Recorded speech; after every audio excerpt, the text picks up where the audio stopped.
বান্ধৱীসকল এতিয়া মই উপস্থিত আছোঁ মহাবাহু ব্ৰহ্মপুত্ৰ বুলি ক'লে অসমৰ এক জীৱন ৰেখা।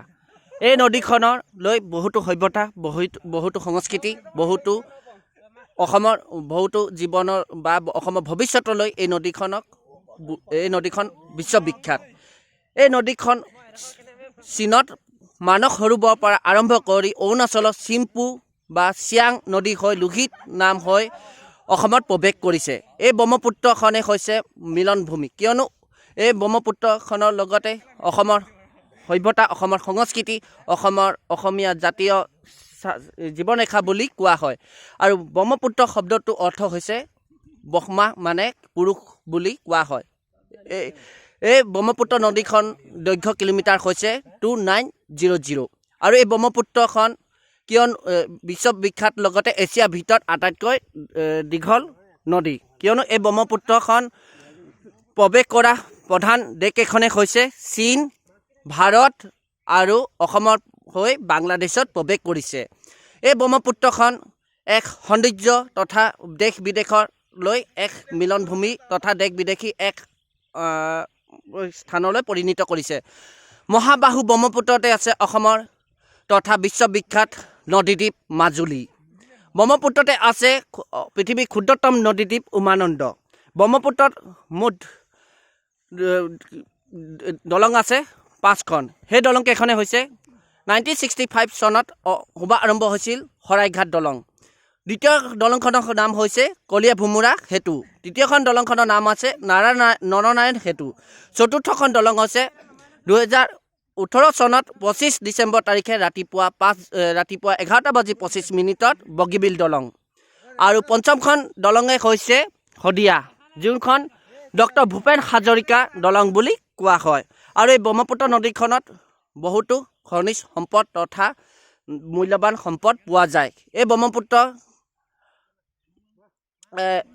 কাষৰীয়া পাৰৰ অঞ্চলত বেছিকৈ কৃষিৰ ওপৰত নিৰ্ভৰশীল। ইয়াত কৃষি তথা সকলো ধৰণৰ শস্য উৎপাদন তথা বন্ধাকবিৰ পৰা আৰম্ভ কৰি নেমুৰ পৰা আৰম্ভ কৰি সকলো ধৰণৰ উৎপাদন ইয়াত পোৱা যায়। আৰু ব্ৰহ্মপুত্ৰখনক লৈ বহুতো বৈজ্ঞানিক বিশেষজ্ঞসকলে বিভিন্ন ধৰণৰ মতামত আগবঢ়াইছে।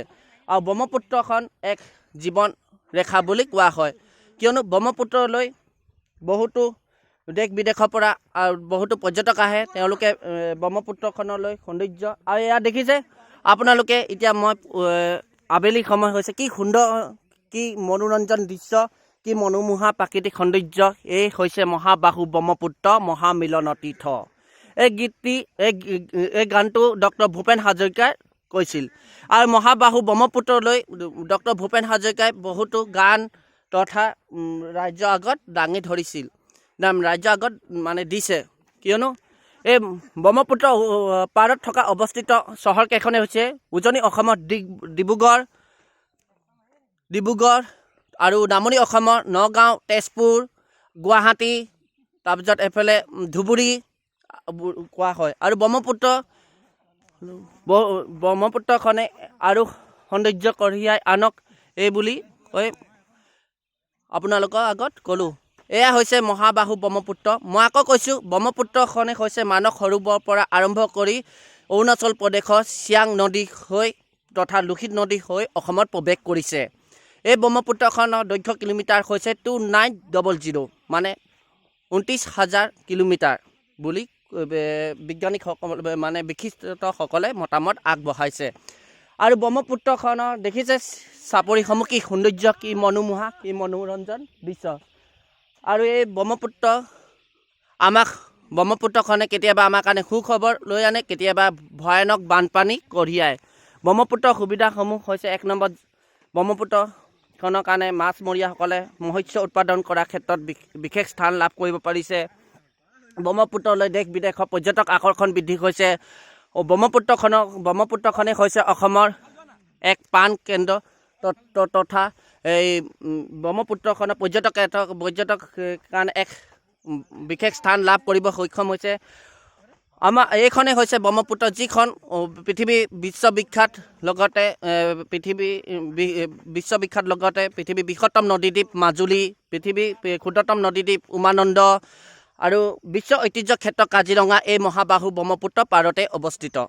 আৰু ৰাষ্ট্ৰীয় উদ্যান বুলি ক'লে ব্ৰহ্মপুত্ৰ নদী পাৰতে অৱস্থিত। যেনেকৈ ৰাষ্ট্ৰীয় উদ্যানসমূহ কৈছোঁ, যেনে কাজিৰঙা, ডিব্ৰু-চৈখোৱা ৰাষ্ট্ৰীয় উদ্যান, নামেৰি ৰাষ্ট্ৰীয় উদ্যান, ওৰাং ৰাষ্ট্ৰীয় উদ্যান, এইখিনি আমাৰ অসমতে আছে। মানস ৰাষ্ট্ৰীয় উদ্যানটো অসমতে আছে ব্ৰহ্মপুত্ৰ।